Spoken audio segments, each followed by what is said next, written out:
My fellow Ugandans are by the names of HAMIS KIGGUNDU, commonly known as HAM, CEO HAM Enterprises. It is very unfortunate that in Uganda today, we've drawn our focus on things like social events, drama and comedy, yet really we've lost focus on system structures and policies. Yet these are the fundamental factors on which each and every country or nation grows. It is so unfortunate that Ugandans are either unbothered, or they simply leave it unnoticed, or simply they don't attain to structures and systems. Today in Uganda we have a very weak banking structure which is totally compromised. Yes, it is right, we received our independence in 1962, but it is unfortunate that we still lack economic independence. The Ugandan banking industry is 95% owned by foreign banks, which is not bad because they come in to help and they come in with capital. The unfortunate bit is that at least they should fully own these banks. I'm of the view and opinion that Ugandans should have a shareholding in all these banks operating their businesses in Uganda. It is unfortunate that the decision makers or the would-be directors sit outside and they don't have sight on the prevailing circumstances on ground on a daily basis. So I call upon government to make reforms to that effect. Secondly, these banks mainly employ foreigners when it comes to MDs and CEOs, even merely managers, which I find so unfair to Uganda as a country. Because Uganda has had a very good educational system for quite a long period of time, I'm of the view that we have qualified accountants and financials that have got the capacity to hold these jobs of MDs and in each and every bank, or managers, or even CEOs. I call upon government to make a reform at least for each and every bank operating in Uganda. The MD should be Ugandan. It is of an advantage that when we have a local manager in a bank or MD, they can easily address problems of ordinary Ugandans. It is a fact that not all Ugandans are educated. Some are illiterate, but they find it as a barrier to communicate to these foreign MDs, mainly Indians maybe and whites. So they are closed out of the entire banking system and banking services, which I find completely unfair. Thirdly, these banks are very discriminative, yet they are operating within our motherland Uganda. It is very unfortunate and very discomforting.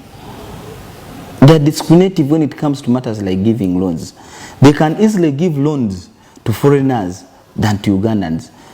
Where a foreigner would walk into a bank 2 days or 2 weeks and receives a loan, it will take a Ugandan a full year or years to receive the same loan, which I find very unfair. When it comes to interest rates, foreigners enjoy better interest rates as compared to Ugandans. Whereas foreigners are getting interest rates of 16% and below, Ugandans are getting interest rates of 20, 23 and above, which I find completely unfair in our banking system and structure. Foreigners are given much more money with ease, yet Ugandans are limited to smaller loans. This stops Ugandans or hinders them from going into developmental projects that require substantial amounts of money that can make an impact, like agro-processing and putting up factories, projects that can make a difference in our country and to all Ugandans at large. So I call upon government that when it comes to issues of distribution of money in banks, this is evident in their balance books. Go to any loan book of any bank in Uganda, majority of these foreign banks.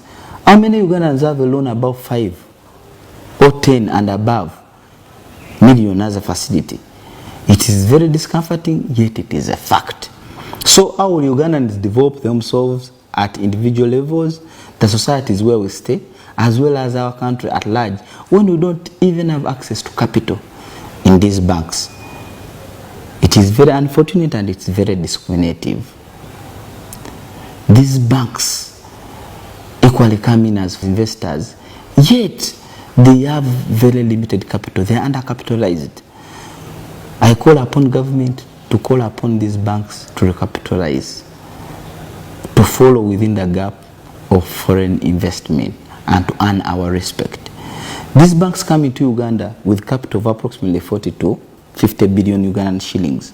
As long as they deposit the 25% with BOU, and then the remaining 5 to 10 billion is used to form up structures. At that particular moment, they start advertising aggressively, lowering in Ugandans to bring savings and deposits, which becomes the capital base of their cooperating capital. So at the end of the day, they're even using our money as capital to run their banking business, which I find completely unfair and very unreasonable. These banks, at the end of the day, which is very discomforting and very disheartening, they do what we call profit repatriation. Profit repatriation, where they take all the money out of this country. They deprive this country of its capital, which capital is necessary and essential for development of our systems and structures in areas like agriculture, factories and industries. They take this money every year under the disguise of funny laws that they can't invest here to outcompete those they borrow or lend, which is outdated. Does this apply in all those developed countries like America and European countries? No. They are simply exploiting this nation. So I call upon government to call upon these banks and put regulations in place that capital money made in Uganda should stay in Uganda. This money should be used maybe to explore our untapped resources. Why do we look for investors to come and invest in our oil and gas industries? Yet we have banks that have been taking money out ever since the colonial times. Why don't they use it to capitalize their banks so that their single borrowers limits raise and Ugandans can access much more bigger loans to help them invest in developmental projects like agro-processing and value addition? These banks have also compromised our legal system and structure. Our legal framework is very weak when it comes to factors like banking laws and regulations. It is evident and it's a fact that no person goes to a bank unless they are financially stable. By the time a person goes to a bank, that means they are financially sound.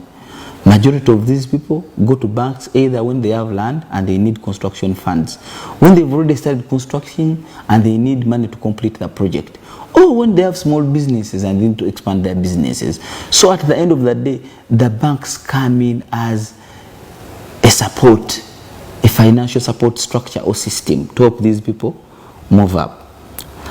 But it is very unfortunate and very discomforting that a bank gives a Ugandan a loan for 5 years. 3 years down the road, when someone has been paying sufficiently for the last 3 years all the monthly installments, he only defaults for 3 months and they come in to take all their properties, which is completely wrong. If someone runs to courts of law to have an account audit and reconciliation, banks hide under a regulation under the Mortgage Act, which is Regulation 13. This Regulation 13 requires that anyone who has interest to have legal proceedings against any banking institution in Uganda, they shall first be required to deposit 30% with that bank, which I find completely unfair, contradictory, repugnant, and inconsistent to Article 28 of the Constitution that provides for a right to fair hearing to each and every Ugandan, or Article 26 of the Constitution that provides right to property. But banks have used it to explore.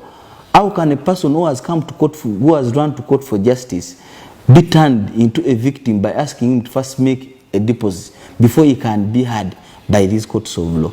It is totally unfair, and I think this should be changed. That is why me as HAM Enterprises, I took DTB to court because they tried to apply this on me and they were unsuccessful. Though they were unsuccessful, I managed to fight them off. But still, I said this is an issue for all Ugandans. I decided to proceed with a constitutional petition, number 11, at the Constitutional Court, to have this unfair law scrapped out of our legal structure and system. I call upon all Ugandans, please let us join hands when it comes to elements of structures and systems as fundamental pillars to take our country forward. We come together and support each other. A problem for Uganda is a problem for each and every Ugandan. It is our obligation to see that our country moves forward. May God bless us, and may God bless our country, Uganda.